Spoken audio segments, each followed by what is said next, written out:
As the country lurches between load-shedding stages and uncertainty about consistent supply persists, we ask, does the government really have a plan to end load-shedding? For now, Eskom's announced stage 6 load-shedding until further notice. Vally Padayachee is the chairman of the management committee of the Nationalised, Rationalised Specification Association of South Africa and joins me now. Padayachee is also a former executive manager of Eskom and formerly a senior executive of City Power in Johannesburg. Vally, good evening to you and welcome. Thank you so much for being on our program. You know Eskom pretty well, so you understand things both on the demand side and on the supply side of things. And in your expert view, after everything that you've been watching, does Eskom have a credible plan to end load shedding? Yeah, a very good evening to you, Imam, and very good evening to your listeners and viewers, and I'm glad to be back. Firstly, let me just make a statement, a disclaimer. I don't talk on behalf of government and Eskom for this interview. I'll give you my professional views and from experience. Perfect. Yes, so I can tell you that government does have a plan. In fact, that plan has been there officially and formally from July last year, when the president announced his national electricity plan. And then as part of the plan, we have sub-plans and we have granular plans. I can talk with that level of detail because I'm also assisting the National Crisis Committee by sitting on various work streams.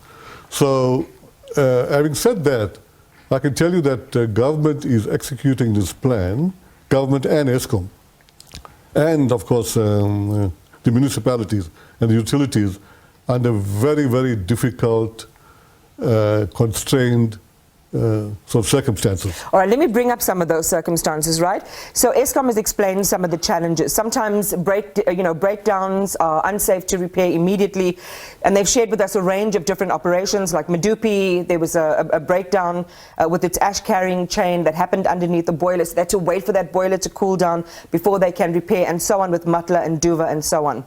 So these units need to be taken offline sometimes, and as I say, it becomes quite a complex problem. Should it be as unpredictable as it is? Well, let me just elevate that discussion slightly, just to give you context. When I say Eskom and government is executing, when I say government, it's the Ministry of Electricity, is executing this under very difficult circumstances, and that plan is to stop load shedding, right? Not yesterday, but the day before yesterday. So, pursuant to achieving that, very high level is to get more electrons and to get involved with demand side management and to fix Eskom generation. At the moment, there's some difficulties in procuring the large amount of electrons, and there's also the EAF factor, which is the Eskom generation fleet not performing well. That's a challenge. So government in the last week, and I will get to why we are stage 6 now, has executed and as a government and Eskom, what I call a sub-plan. And that plan was there always in the books for a year. And that sub-plan is to increase the level of planned outages, right? What we call PCLF. And if you recall the last few months, and especially in winter, we were at about 1,500 megawatts of planned outages. And I'm being technical here, you must excuse me. Now we're sitting at about 6,000 megawatts of planned outages, which is a conscious decision, and I support that. I support that from my experience, because at least it gives Eskom a chance, and they need what we call the technical maintenance headroom to do proper maintenance, because the fleet is failing now. But to execute that plan, Imam, and this is very important I make that point, to execute that plan of increased planned outages, they need two important factors. They need what we call a significant or reasonable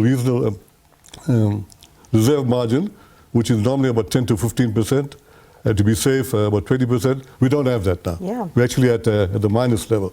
And then you also need an EAF factor of at least 70%. This is an energy availability yes, factor. Which we don't have now. So with those two constraints, government is implementing, and Eskom is implementing a sub-plan which does not give them much cushion. So to to compensate for that, what needs to happen? There has to be a sustainable decrease in the forced outages, the breakdowns. Actually, it should be far less than 15,000 megawatts. We're now sitting at 16,500 megawatts, plus about 6,000 megawatts. So there's a significant chunk taken out of the grid. And in interest of time, I want to get to this. And I'm making this comment on the media today.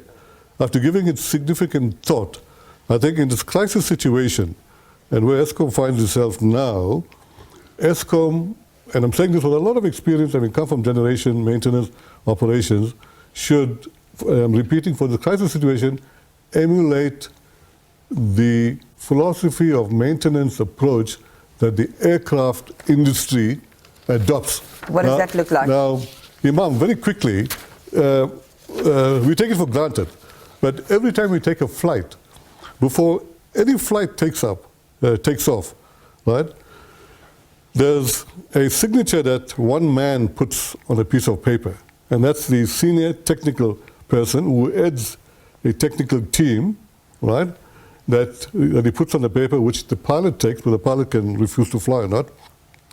And before any flight takes off, in fact, if there's 4 flights a day of the same aircraft, the same thing takes place. They go through a significant checks and balances and testing of that flight after every flight and before it takes off. Right.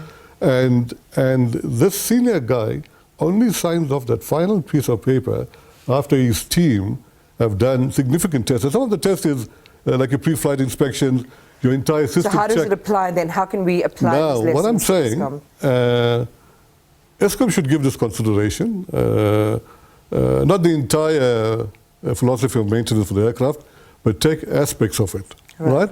And in other words, what I'm saying is that, in a nutshell, before a unit gets back onto the grid after a forced outage maintenance or a planned maintenance, there should be a thorough quality assurance checks and balances by somebody independent or a team independent who sits away from the maintenance crew, because even the maintenance crew, when they work under these conditions, this increased maintenance conditions, they're working under significant stress. So mistakes can come. Right, and with a low EAF factor.